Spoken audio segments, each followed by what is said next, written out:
Hey crypto family, so today we're going to go over what's been going on in the market and why I think Bitcoin may have dropped, and then a couple news articles we're going to cover. So looking at the market today, unfortunately most everything is in the red. Today was probably one of the worst days we've had all week, and you can see here Bitcoin is down over 3%. It's around $9,000 right now. So looking at the chart here, we can see that it's still trading in this channel around 8,800 to 9,700, but recently, it did drop to a low of 8,876, so near the bottom of this channel. And again, it's showing some strength around 9,000, but again, we'll have to keep an eye on that. But as long as we can stay above the support of about 87 to 8,800, then I believe we'll be fine and be ready for a bounce as we approach that 9,700 resistance. So if we do break this, 8,800 support, then we could possibly be looking at around $8,400 to $8,500 after that. So again, just keep an eye on that. Always set your stops and always be careful because the market's very volatile.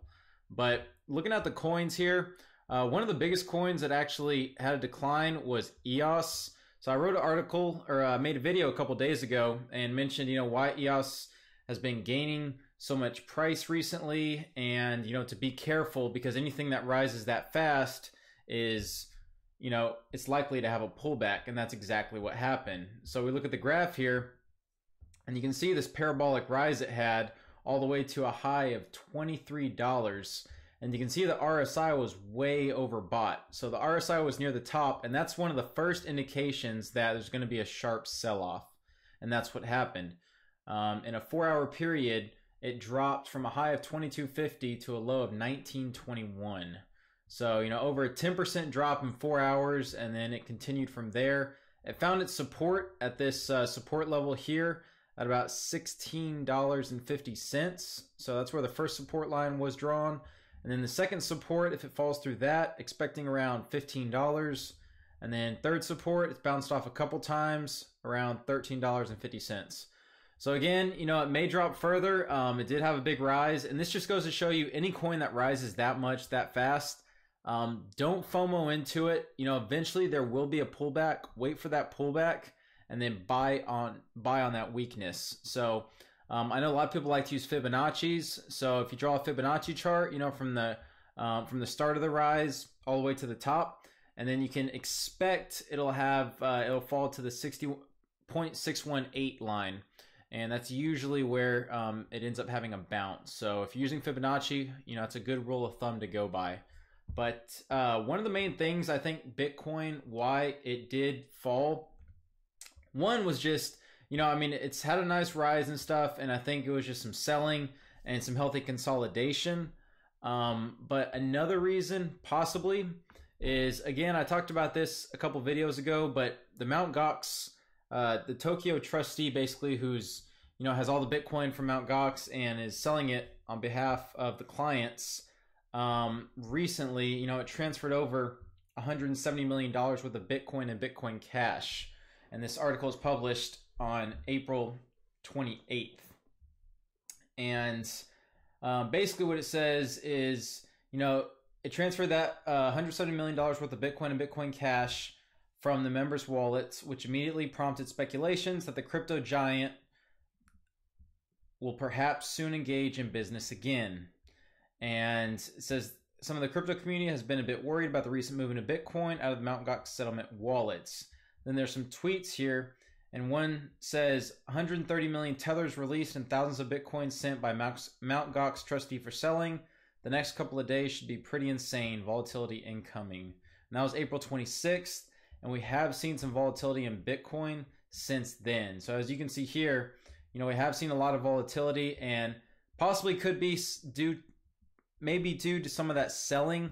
But again, it's all speculation here. I'm just looking for, any reason why we may have this dip. But again, it could just be, the regular market movement, because the market moves in cycles. And I don't think it's anything out of the ordinary, but it could be a contributing factor. So some news articles I want to go over, though, is one of them is by Crypto Coin News, and it says crypto exchange Coinbase thinks it's worth $8 billion. So I think this article is great because it shows the speed at which cryptocurrencies are growing. So it says cryptocurrency exchange Coinbase internally values itself at $8 billion. Sources familiar with the company's offer to purchase Bitcoin startup Earn.com. So for those who don't know, Coinbase acquired Earn.com last month, and basically they're looking to, further expose themselves into mass adoption. So that was a huge requirement, and I believe one that will definitely help them expand their business. And it says Coinbase received a $1.6 billion valuation last August after concluding a $100 million Series D funding round led by IVP.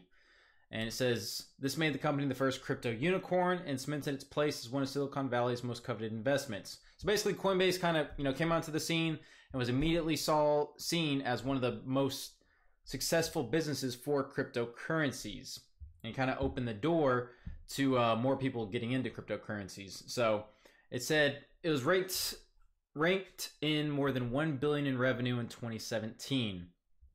And a large part of that was due to Bitcoin's price, rise to 20,000. And one of the things I want to point out here is it says that, but though Coinbase's internal appraisal represents a 6.4 billion increase in just 8 months, it's not the only one who believes its value has soared. It says brokers have reportedly approached Coinbase investors about purchasing their shares at prices that would give the company a 4.5 to 6 billion market cap. Now, this is important because it just shows, how fast the cryptocurrency market is growing. And when you have a company that's, nearly, eightfold its value in 8 months, that's huge.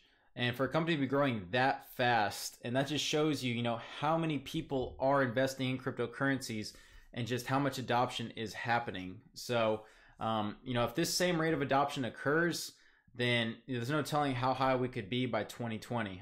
There's all kinds of valuations. I believe this year will definitely break the $1 trillion market cap. And by 2020, we could be looking at, 2 trillion or more. So it's just something to keep in mind that adoption is happening very fast. And this goes to show you exactly how many new members Coinbase is getting and, how many people are getting into the cryptocurrency space. So one more article I wanted to bring up is Japan wants cryptocurrency exchanges to delist anonymous altcoins report. So basically, Japan's financial service agency is pressuring local cryptocurrency exchanges to delist privacy-centric altcoins such as Monero, Zcash, and Dash. Now, one of the main reasons they're doing this is basically because since those are privacy coins, then basically it's really easy to stay anonymous versus using Bitcoin. You're kind of like on a on the blockchain, it's more public than these privacy coins. So they don't like that because basically, it makes one, they say it's easier for hackers to stay anonymous, and then they provide a couple other reasons.